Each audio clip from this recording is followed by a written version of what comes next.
El 22 de julio de 2008, las autoridades marroquíes anunciaron la captura de uno de los narcotraficantes más buscados del norte de África. Mohamed Charqui, conocido en los bajos fondos como El Nene, había sido detenido tras una operación conjunta entre la policía española y la Dirección General de la Vigilancia del Territorio Marroquí. Durante más de una década, este hombre había movido entre 50 y 80 toneladas de hachís al año desde las montañas del Rif hasta las costas europeas, generando ganancias estimadas en más de 200 millones de euros anuales. Lo que debió ser el final de una carrera criminal se convirtió en el comienzo de una leyenda aún más perturbadora, porque 6 meses después de su arresto, periodistas españoles y agentes de inteligencia comenzaron a recibir informes inquietantes desde Tánger. El Nene no estaba cumpliendo condena como un preso común. Había adquirido, mediante una red de intermediarios y sobornos calculados con precisión quirúrgica, el control administrativo de la prisión donde supuestamente debía pagar por sus crímenes. Desde su celda, que más bien parecía una suite ejecutiva, continuaba dirigiendo operaciones transnacionales de narcotráfico. Recibía visitas sin restricciones. Tomaba decisiones que afectaban el precio del hachís en media Europa. Y lo más alarmante, varios guardias trabajaban directamente para él, no para el Estado marroquí. La pregunta que obsesionó a investigadores de Europol, la DEA y servicios de inteligencia españoles era simple pero devastadora. ¿Cómo es posible que un criminal convicto comprara literalmente su propia cárcel? Y más importante aún, ¿quién permitió que eso ocurriera? Las respuestas a estas preguntas revelarían un entramado de corrupción, poder político y narcotráfico que atravesaba fronteras, clases sociales y estructuras estatales enteras. El caso del Nene no era simplemente la historia de un traficante exitoso. Era la radiografía de un sistema donde la ley se negocia, la justicia se compra y el poder criminal se vuelve indistinguible del poder político. Era, en definitiva, la demostración de que en ciertas geografías del Mediterráneo, el Estado no combate al crimen organizado, porque, en realidad, forma parte de él. Para entender cómo Mohamed Charqui alcanzó semejante nivel de impunidad, hay que retroceder 3 décadas, hasta las colinas de Ketama, en el corazón de las montañas del Rif.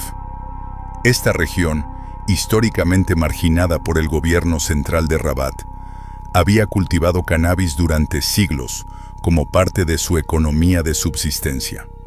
Pero en los años 80, con la explosión de la demanda europea de drogas blandas, aquellas plantaciones artesanales se transformaron en una industria multimillonaria. El Rif es una zona de contradicciones geográficas y políticas. Sus montañas escarpadas dificultan el acceso del Estado, pero facilitan el cultivo ilegal. Su población, mayoritariamente bereber, mantiene una relación tensa con el gobierno árabe de Rabat, lo que ha generado durante décadas un sentimiento de autonomía de facto. Y su proximidad al estrecho de Gibraltar, a solo 14 kilómetros de Europa, lo convierte en el punto de partida ideal para cualquier operación de contrabando. El Nene creció en este entorno. Hijo de campesinos bereberes, aprendió desde niño los ciclos de siembra, cosecha y secado de la planta. Pero a diferencia de su padre, Mohamed no se conformó con vender pequeñas cantidades a intermediarios locales. A los 18 años, ya había establecido contacto con contrabandistas españoles que operaban en la Costa del Sol. A los 22, controlaba una red de transportistas que cruzaban el estrecho en lanchas rápidas modificadas, capaces de burlar radares y patrullas navales. Su ascenso fue posible gracias a 2 factores fundamentales que raramente se mencionan en los informes oficiales. El primero, la complicidad sistemática de sectores de la administración marroquí. Durante los años 90, mientras el gobierno en Rabat firmaba acuerdos antidrogas con la Unión Europea, varios oficiales de aduanas, jefes de policía local y hasta algunos militares de bajo rango recibían pagos mensuales de las redes del RIF. No era corrupción esporádica, era un sistema paralelo de tributación criminal. El segundo factor fue aún más decisivo, la protección política. Familias influyentes del norte de Marruecos, algunas con vínculos en el Makhzen, el entramado de poder que rodea a la monarquía alauí, tenían intereses directos o indirectos en el negocio del hachís. No necesariamente participaban en el tráfico directo, pero se beneficiaban de la liquidez que generaba, de los empleos que creaba, de la estabilidad social que proporcionaba en una región donde el Estado había fracasado históricamente en ofrecer alternativas económicas viables. Esta realidad generaba una paradoja inquietante. Mientras Marruecos recibía millones de euros de la Unión Europea para combatir el narcotráfico, una parte considerable de su élite regional dependía económicamente de ese mismo narcotráfico. Los programas de sustitución de cultivos fracasaban porque nadie quería realmente que tuvieran éxito. Las redadas policiales se concentraban en productores pequeños, nunca en los grandes capos, y los juicios, cuando los había, terminaban en condenas ridículas o en absoluciones técnicas. El nene comprendió rápidamente que el verdadero poder no residía en la cantidad de droga que moviera, sino en la red de protecciones que pudiera tejer. Y así, con paciencia y astucia, comenzó a cultivar relaciones con quienes podían garantizar su impunidad. Financiaba campañas políticas locales, donaba generosamente a obras públicas, contrataba abogados conectados con el poder y, sobre todo, mantenía un perfil lo suficientemente bajo como para no convertirse en una amenaza política para el régimen central. Entre 1995 y 2005, Mohamed Charki se convirtió en una figura legendaria en ambos lados del estrecho. Su organización operaba con una sofisticación que rivalizaba con corporaciones legales. Tenía departamentos especializados, logística, finanzas, seguridad, inteligencia. Empleaba a ingenieros que modificaban motores de lanchas, contadores que blanqueaban dinero a través de empresas fantasma en Gibraltar y Marbella, abogados que negociaban con autoridades cuando era necesario. Las operaciones seguían un patrón meticuloso. El hachís se producía en laboratorios clandestinos en el Rif, donde la resina de cannabis se prensaba en placas de 200 gramos marcadas con logotipos específicos, una especie de sello de calidad reconocido en el mercado europeo. Luego se transportaba en camiones hasta almacenes en la costa, camuflado entre cargamentos legales de frutas o textiles. Desde allí, lanchas rápidas tripuladas por marroquíes y españoles realizaban travesías nocturnas hasta playas aisladas de Andalucía, donde equipos terrestres esperaban para distribuir la mercancía hacia Madrid, Barcelona, Francia, Holanda. La logística era impresionante. Cada lancha llevaba entre 500 y 1000 kilogramos de hachís por viaje. Realizaban entre 3 y 5 travesías semanales, dependiendo de las condiciones meteorológicas y la presión policial. Los pilotos eran jóvenes marroquíes que cobraban entre 5.000 y 10.000 euros por noche, una fortuna en una región donde el salario medio apenas alcanzaba los 300 euros mensuales. Muchos morían en accidentes o tiroteos con la Guardia Civil, pero siempre había más dispuestos a reemplazarlos. El nene nunca tocaba la droga, nunca aparecía en las transacciones directas. Operaba desde villas protegidas en Tánger y Tetuán, rodeado de guardaespaldas leales, comunicándose mediante teléfonos satelitales que cambiaba semanalmente. Su seguridad era tan hermética que durante años la policía española solo tuvo fotografías borrosas y descripciones contradictorias. Pero el lujo no era ostentoso. A diferencia de los narcos latinoamericanos que construían mansiones doradas y coleccionaban animales exóticos, el Nene mantenía un perfil relativamente discreto.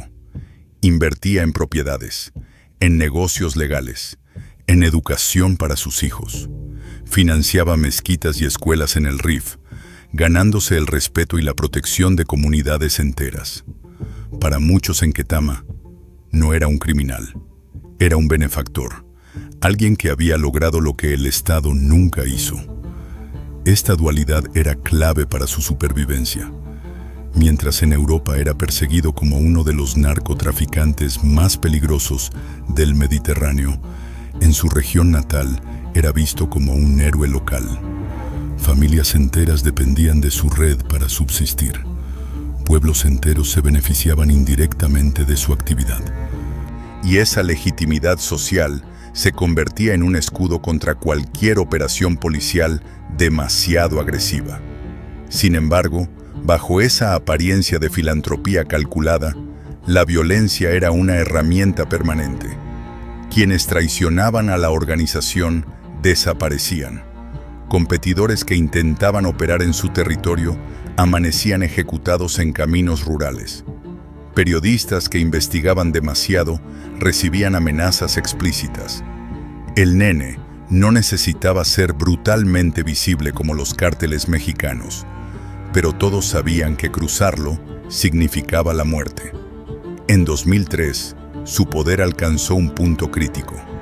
Un informe confidencial de la Guardia Civil Española estimaba que su red controlaba entre el 40 y el 50% del hachís que ingresaba a la península ibérica. Era, en términos prácticos, un monopolio. Y eso lo convirtió en un problema político, no solo policial, porque un narcotraficante que controla medio mercado europeo de hachís no es simplemente un criminal. Es un actor geopolítico con capacidad de influir en economías, en estabilidad social, en relaciones internacionales.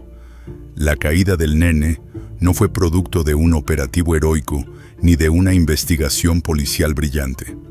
Fue el resultado de algo mucho más humano y predecible: la envidia dentro de su propia red y la presión diplomática internacional que Marruecos ya no podía ignorar. A mediados de 2007, uno de sus lugartenientes más cercanos, un hombre conocido como El Rubio, fue arrestado en Algeciras con 2 toneladas de hachís. Enfrentando 30 años de prisión en España, tomó una decisión: colaborar. No entregó al Nene directamente. Eso hubiera sido demasiado evidente y peligroso, pero proporcionó información clave sobre rutas, contactos y, lo más valioso, sobre las protecciones políticas que sostenían la red. Esa información llegó a manos de la Oficina Central Nacional de Interpol en Madrid, que la compartió con la DEA y con unidades especializadas marroquíes que, al menos en teoría, no estaban comprometidas con el narcotráfico. Simultáneamente, el gobierno español ejercía presión diplomática sobre Rabat. La entrada de Marruecos en acuerdos comerciales con la Unión Europea dependía, entre otras cosas, de mostrar resultados concretos contra el crimen organizado. El rey Mohamed VI, consciente de que figuras como el Nene erosionaban la imagen internacional del país, autorizó personalmente una operación de alto nivel. No se trataba solo de arrestar a un narcotraficante. Era una demostración de autoridad estatal en una región donde el Estado había sido históricamente débil.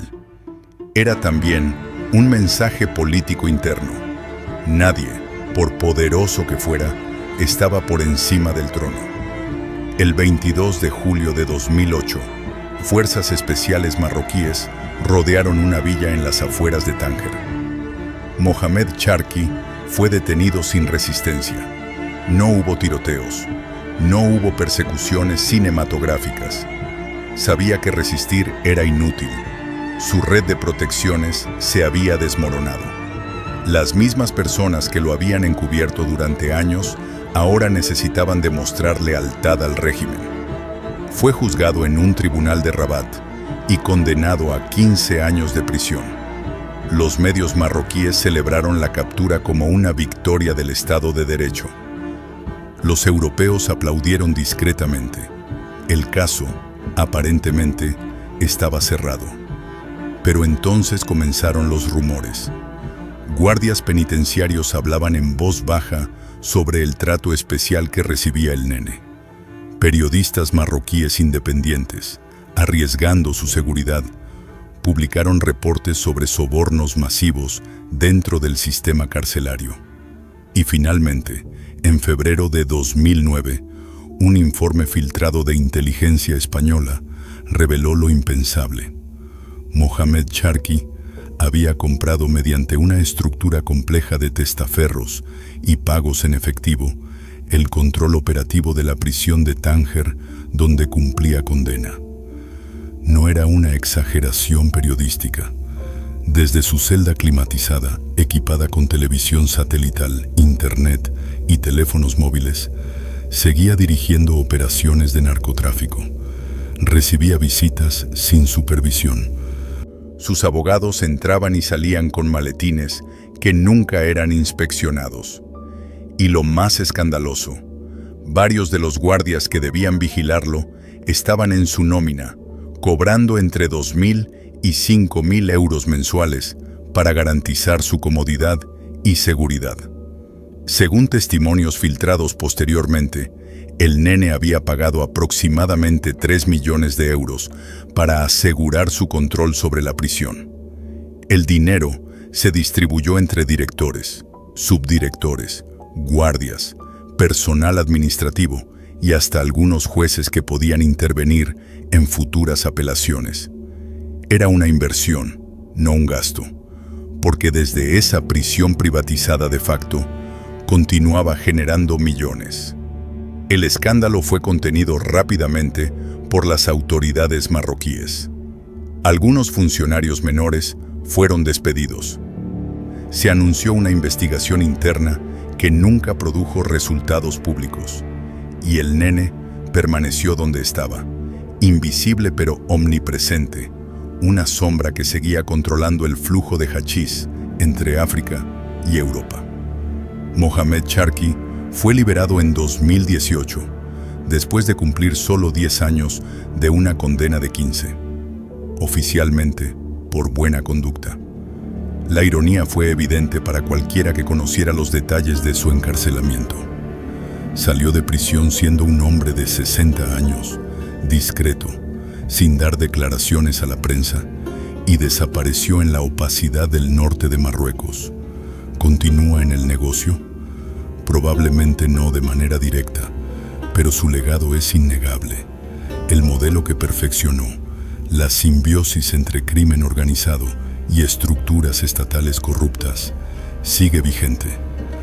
El RIF continúa produciendo toneladas de hachís cada año.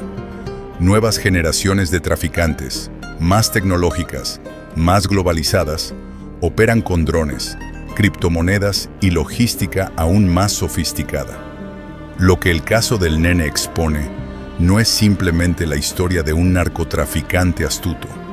Es la evidencia de cómo, en ciertas regiones del mundo, el Estado y el crimen no son fuerzas opuestas, sino engranajes de una misma maquinaria. Cuando un hombre puede comprar literalmente su propia cárcel, no estamos ante una falla del sistema. Estamos ante un sistema alternativo funcionando a la perfección. Hoy, mientras Europa sigue consumiendo hachís marroquí y los gobiernos firman acuerdos antinarcóticos que rara vez se cumplen, la pregunta persiste: ¿cuántos otros como el nene operan en las sombras, protegidos por las mismas instituciones que deberían perseguirlos? Porque al final, el verdadero poder no reside en controlar la droga. reside en controlar a quienes deberían detenerte. Y en esa ecuación, Mohamed Charqui no fue una excepción. Fue simplemente el más visible de un sistema invisible que continúa operando, día tras día, noche tras noche, en las aguas oscuras del Estrecho de Gibraltar.